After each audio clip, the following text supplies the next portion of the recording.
Surefire G2L with a clicky switch.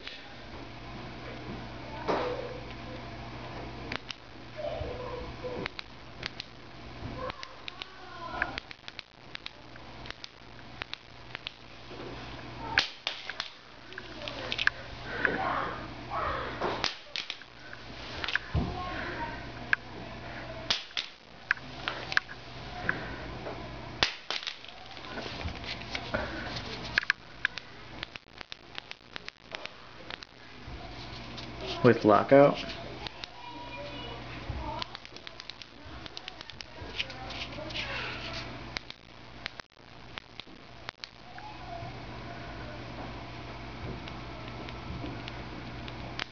Tactical momentary.